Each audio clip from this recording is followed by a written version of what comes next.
The NATO's 70th anniversary meeting has been completely overshadowed by a spat, an acrimony involving US President Donald Trump. After yesterday's very public falling out with the French President Emmanuel Macron, today he's turned on the Canadian Prime Minister Justin Trudeau, calling him two-faced over a video apparently showing him gossiping about Mr Trump. It was a conversation also involving Mr Macron and the British Prime Minister Boris Johnson. The footage shows Mr Johnson asking Mr Macron, "Is that why you were late?" It was like it's a big 40 minutes.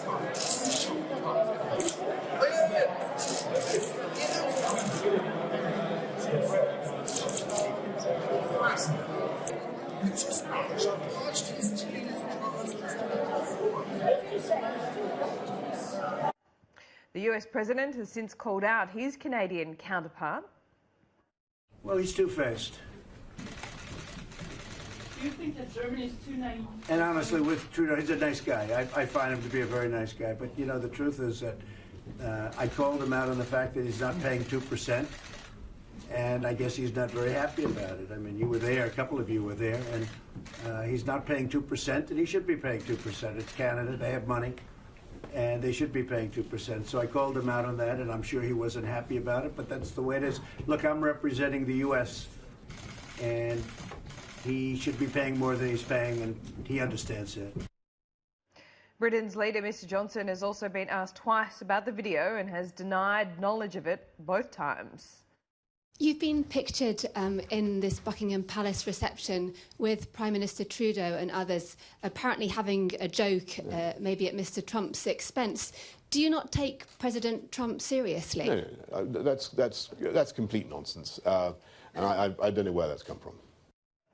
Later, Mr Trudeau had to explain himself. Last night I made a reference to the fact that there was an unscheduled press conference before my meeting with President Trump, and I was happy to take part of it, but it was certainly notable. And I've had a number of good conversations with the President over the course of this day and yesterday. We were all surprised and I think pleased to learn that the next G7 will be at Camp David. I think that was an unscheduled announcement, and I think everyone's team, every different leader has teams who every now and then have their jaws drop at unscheduled surprises, like that video itself, for example. Well, he's clearly not very happy about this video that's emerged of allies talking about him behind his back.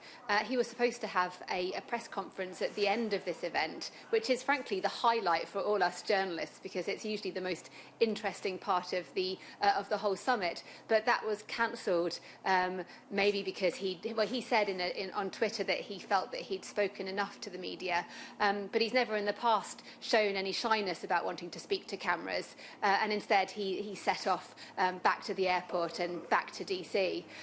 So yes, obviously he seems a bit perturbed by this, but it's sort of following on with a theme.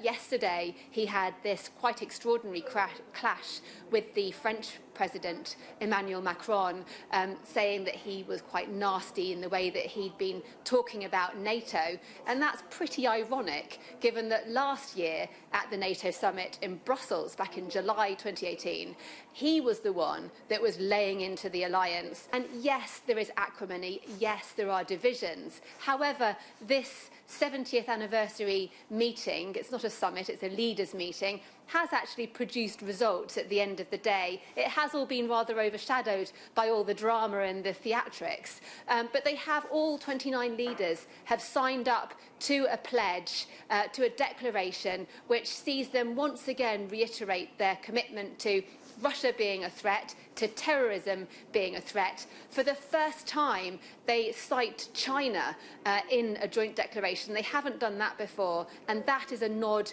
to the emerging power that is China. It will be the world's biggest economy in the next few years, and they talk about the country as posing challenges and opportunities.